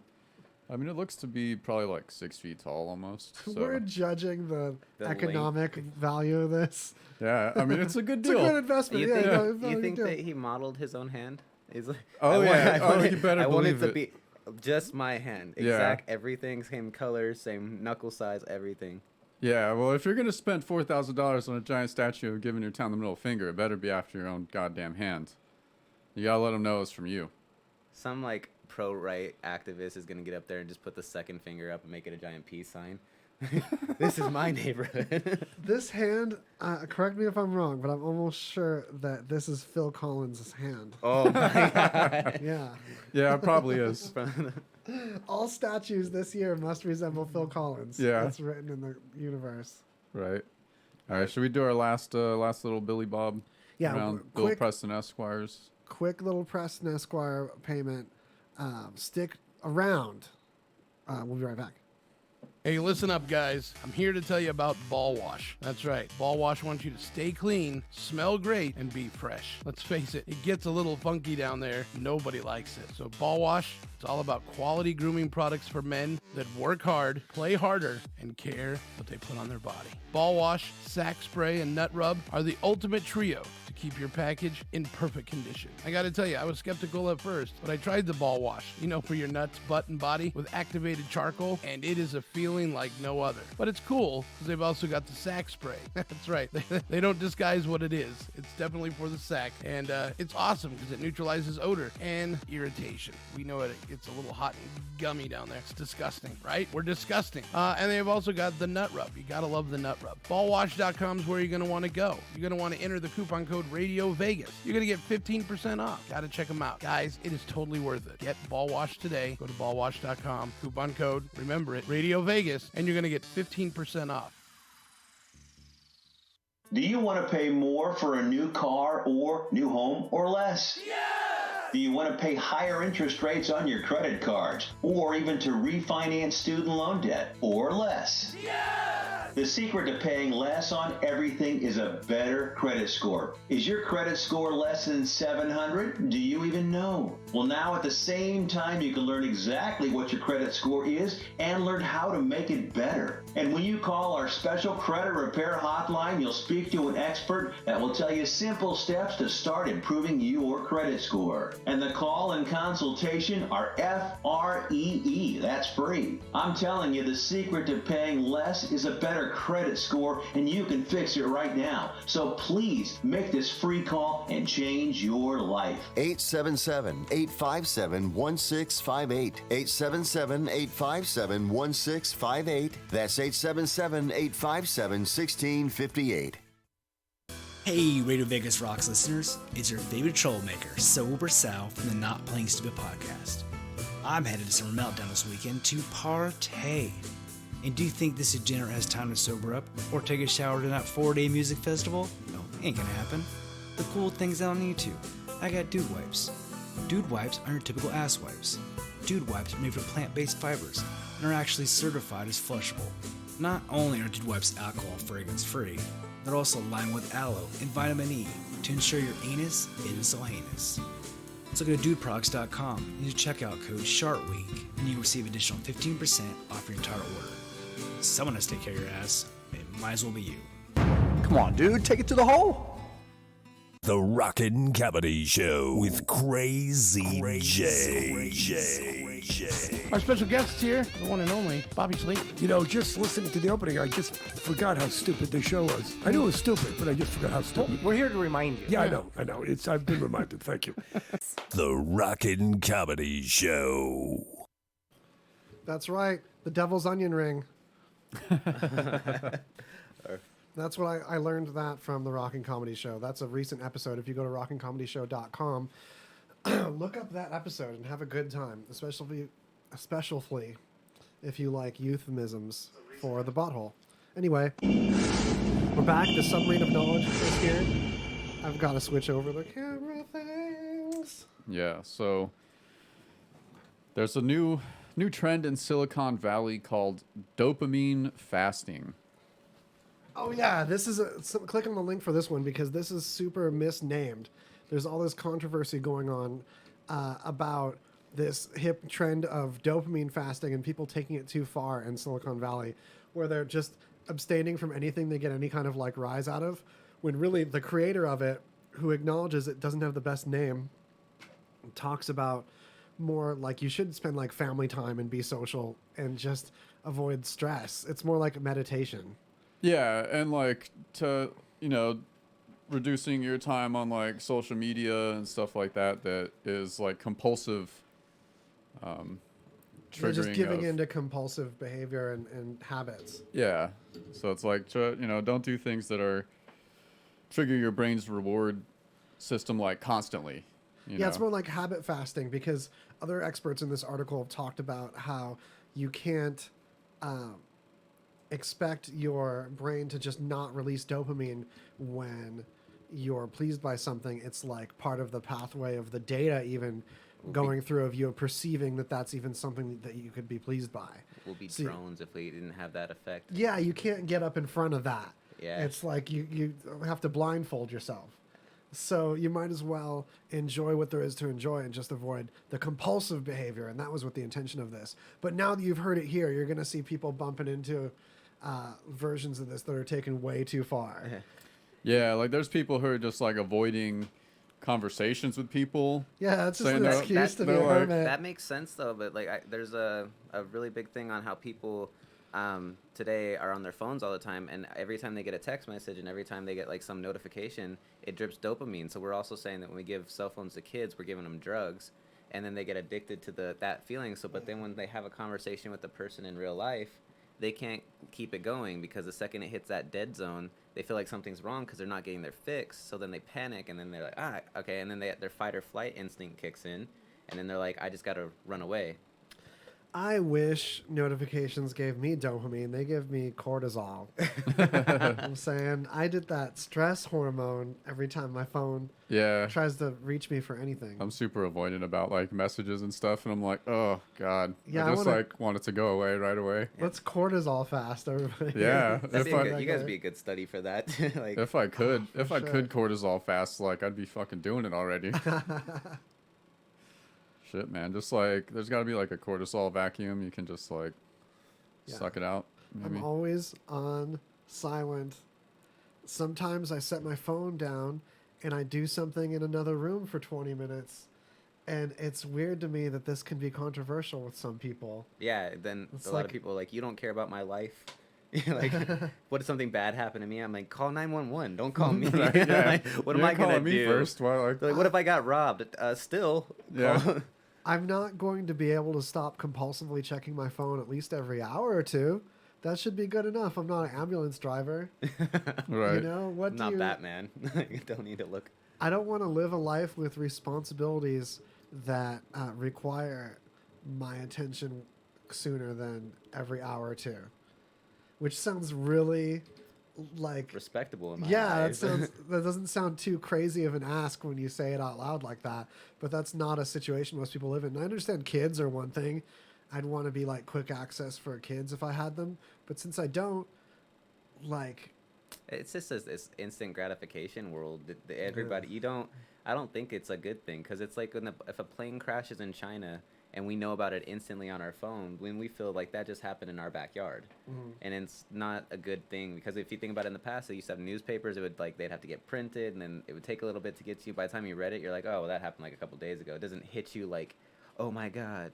So that checking your phone thing all the time, it builds a bad habit for you. People start thinking the world's darker than it is, because the news always says bad stuff. Oh yeah. And if you're always checking it, you're like, oh my god, another bad story. Terrible stuff is happening all the time. All the time. Yeah, like constantly. There's terrible. Well, yeah, there's a lot of fucking people on the planet. Yeah. And if you put your phone down for a minute, you start looking around at like the nature, or like a dog or something, like it's all happy, but the second you pick it up, you're like, anthrax? What?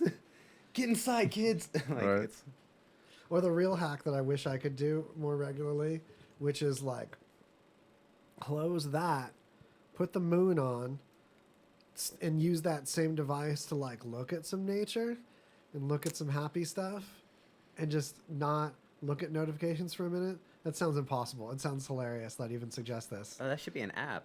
Everyone just needs a second phone that's like your Right. happy phone. Happy. That no one has a number for. It's just Wi-Fi only. There should be an app that like makes you look at happy images a certain amount of time throughout the day, or you can't access your phone, which could be really bad if you need to call 911. But You have to like scroll through like just 15 Positive. images of just like puppies or kittens or something. And inspirational quotes. Obviously, there'll be a little button on the bottom like that you can press to call 911 or something, because that would probably be the only controversial issue with that. But I could see that being an actual thing. Like, I can't get to this text message until I read 5 inspirational quotes written by really sad ladies. Stare into this pony's eyes for 10 uninterrupted seconds, verified by the webcam to unlock your phone. Facial recognition. That was what I was going to say. You have to make facial recognition, eye contact for a certain amount of time. The pony will know if you're lying. Yeah. And the more you break eye contact and can't unlock your phone, the fluffier the pony gets to make it easier on you. Like, you can't break eye contact with this fluffy pony. And then they could have like a little kitten on there that you're staring at, and your phone keeps vibrating as if it's like purring and stuff. Oh man, See, nice. dude, cuteness. This is Like the by the way, kitten trademarked. situation. Yeah. Joshua Burns. You can't take this one. Maximum cuteness. The kitten petting app. Note to self: create app. Haptic feedback purring mechanism. Oh man. At the right hertz. At the right hertz level too. Yeah, these new phone vibrators are supposed to have a lot of granularity to their little vibrating feedback. I think we might be close to the kitten territory.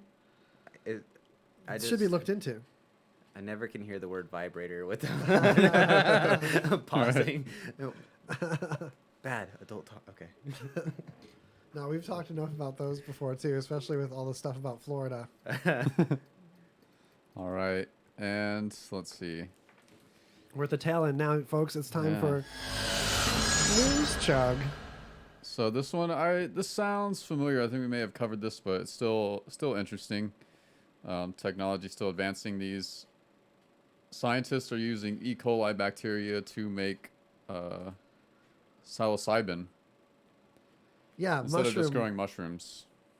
This bacteria is growing the chemical rather than getting it from a psilocybin mushroom. Yeah, they've just basically. That's weird. Yeah, they just modified some E. coli bacteria so that it, as waste, it produces psilocybin, and it produces it pretty quickly, so you can get a decent amount because they're starting to do a lot of psychological testing, I guess, because psilocybin can be helpful for like PTSD. Just a lot of it can kind of reset your brain. Well, speaking of cult things that work really well for some people and don't for others, there's been tests on psilocybin, there's been tests on Special K, tests on ayahuasca, all for post-traumatic stress and to help people break free of addictions. And there's gonna be more and more stories about and anecdotes, these things not working for people. There's going to be horror stories, but I hope that people can see past that and understand that every psych med is like that too, where it's not a one-size-fits-all situation. So one of these will work great for one troubled veteran, and the other one won't work so great for this other post-car crash traumatized housewife. People are different and they go through different things, and chemicals work differently on different people. But what does work great for everyone, a product that I think is uniquely one size fits all. Well, first, would you like to smell like a video game? I think most people would. Oh, yeah. Like the video games of your fantasy, or like just like a warm plastic. Like when you get that.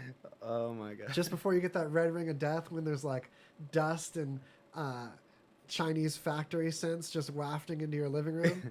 That's the kind of smell I'm looking for in a body wash. And Australian brand Lynx has brought this to us in Xbox branded body spray and Body bath wash products. Yeah. It looks suspiciously like kind of like Axe. Yeah. Very much like Axe. I'm sure it's to a target market that is similar. Yeah, yeah. But I wouldn't have a problem with a beautiful woman or a beloved relative or a bank teller smelling like that hot plastic kind of scent. So this is a real thing. Yeah. Oh, here's why. It's Axe's parent company, Unilever. Ah. And then Lynx is under that parent company. So they that should have just called it an makes sense. Xbox. Xbox. Dude, you know what I mean? This fucking guy. Yo, they're really dropping the ball on this, man. You know? Yeah. I mean, shit, they should just like drop a check to Josh right now. Shit, man. Like that's way better than what do they lift your game? I don't Lift that's your like, game. It's like the tagline, I guess. I don't know. Smells like success. It's like that thing. Oh, you really would just want to radiate nerd. You're like, they're gonna love me at GameStop. Or like, today. what does it smell like? Does it smell like a dude who's been like trapped in his, or has trapped himself in his room and like just played World of Warcraft for like if the that's whole what week? it smells like, you don't need a body wash or an Axing. You already got that natural. Yeah, right. Most likely, whoever's buying this already smells the way that this is gonna make you smell. It complements the smell of Doritos and Gatorade.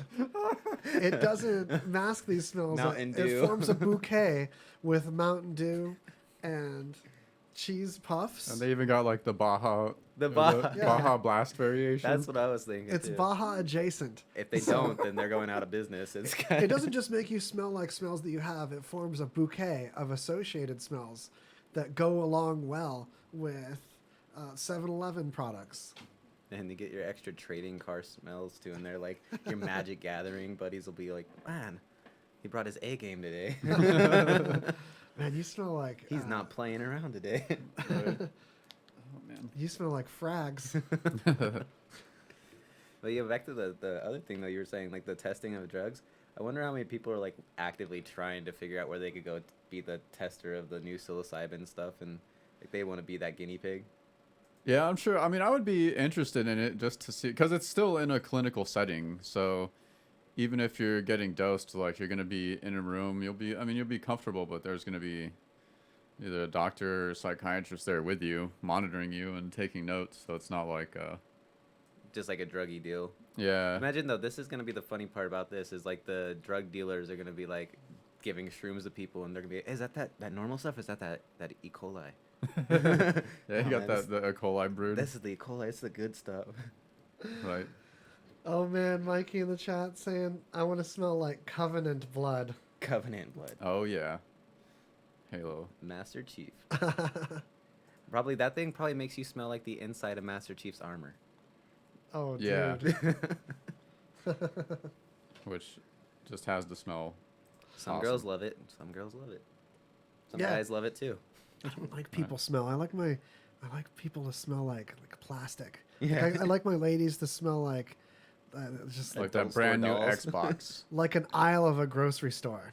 Oh. That's how I like my women to smell. You know what I'm saying? The house cleaning aisle too. What aisle of the grocery store do you like your significant other to smell like? Let us know in the chat. I want to smell like the mops. Now, as The much produce as we, section. produce section. Yeah. That you like them healthy vegetable bitches. Yeah, with a fine like mist. Just after a fresh mist. All right, that's actually hot. I was thinking, as much as I'm not into sugar all the time, eating it, that bakery smell on a lady. All right. Oh, yeah. Yeah. I think that's actually a thing. I've know that like they have imitation smells, and you can do that. I want to smell like it fresh out of the kitchen. It's Yeah. for the women that want to pretend they're a housewife and they know how to cook. Like they just spray it on themselves. Honey, I didn't do anything today, but I got I'm that. gonna fool your senses. I got that. I've been cooking a pot roast all day. Yeah. Meaty smells. It's called Grandma's I'm Kitchen. talking about that bun cake, bitch. Right. So we got app ideas, and we have new perfumes New and fragrances. colognes. Hell yeah. So many takeaways. If you can't make money from this show, then you need to tell more of your friends about this show. Yeah. And Tell so your you smart are. ones. How many ways can we make this a pyramid scheme? As a Yeah. podcast? All right. So real quick, I got this one.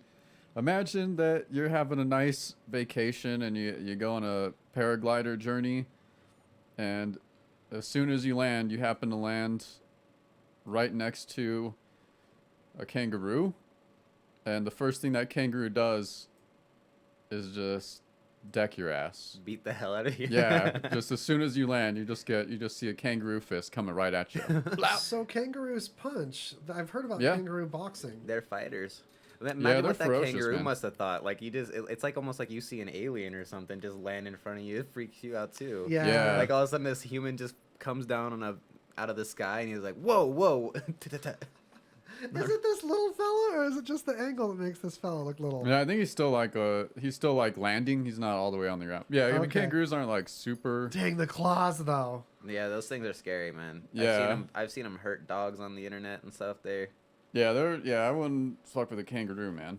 They'll tear your ass up. We're doing it. We're about to land. We're gliding down. Wow, this is pretty peaceful. I would avoid. See, I don't see any kangaroos as I'm parachuting down. Just landed on this thing. No. Oh, jeez! As soon as the ruse appeared, it started buffering for a second. Oh man, my those God, claws. it's- Kick. Activate the kick button. Which button is kick, you guys? Seriously though, this kangaroo is like waist height. I feel like I could have taken him. This guy. It had a bad they're still- parachuting experience or something in its past. It was, Yeah. not again. You're not taking me. Should have given it a knee. If this happens to you, show that kangaroo the knee. But then you might piss it off, and then it'll get that kangaroo strength. Bring even it. if they're smaller than a human. I mean, they have some powerful legs with some big ass claws, and I wouldn't want to. And their tail, man, that tail is all muscle. Muscle, yeah. There was 2 or 3 of them too. They could. They herd always up. have a pack. Yeah. There's never if you see one kangaroo, you just don't see the others. Get more afraid of only seeing one kangaroo because the other ones are sneaking up behind you. Right. Like ants. About to get that fucking wallet. Yeah. Taking that lunch money. And it's like the wallet bees. Oh my gosh! Do we have one Yeah. more quick one? I did want to take a look at these. This photographer's been just the way he captures these like flocks of birds. Oh, that's right. Yeah, they just look really, really badass. So this is really worth checking on. Again, you can go to greasyconversation.com, click on this article, and get a link to these news articles that we're checking out. Whoa. Or also YouTube, Greasy Conversation. Check it out. This is a murmuration of birds that this Chinese photographer His name caught. is Xavi Bao, Xavi, so I'm probably butchering that. shout out for the international art. And these images are, well, I think there's two images, one that's a regular exposure time and one that's a very long exposure time. Yeah. And that he's cutting out in Photoshop the short exposure time, like mountains and scenery. Yeah. So Gotcha. the birds, there look like a million copies of birds along the path that they travel. It's like a frame per second. They just keep stacking on top of each other. Yeah, and well, that one looks like the Grim Reapers and stuff. They got like scythe. Some of them aren't blurred to where you see like copies of the wings too. This one's blurred, but in that one it looks like a streak of bird, a streak of black. But there was an earlier one here where you could see it looked like leaves with all the copies of the wings. I like the first one. The very first one looks like a giant animal trying to eat something, like a eel or something. Yeah. This one, all the copies of the wings look like some kind of leaf situation. It is eel-esque as well. Eel-esque. That's the word of the day. Yeah. So the project is called Ornithographies.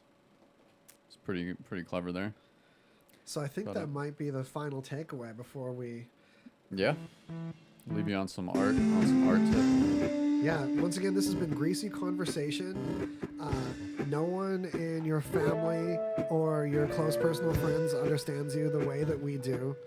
Your only hope to find comfort and wholeness in life is to follow us and purchase our merch and stay tuned for the next Greasy Conversation. You want to move in and get free shoes and Kool-Aid, and don't trust the other people around you that aren't telling you what you want to hear the way that we are. We're your only hope for the rest of your life having meaning. It's completely within us. Dude, this is life-changing. Yes. This is pure earth knowledge. That's right. This is We're heart talk. we're the only ones with the pure knowledge of the earth. We alone contain this, and you won't be complete as a person without us. You want to tell your friends and family, and don't heed their warnings of cowardice. Cowardice, mind you. Only the brave dare join us into the future. And RadioVegas.rocks. And I want to thank my friends too. Anybody that chimed in for to listen to this, and hopefully you guys all enjoyed. This was a really fun radio show. Yay, friends! Yay, friends.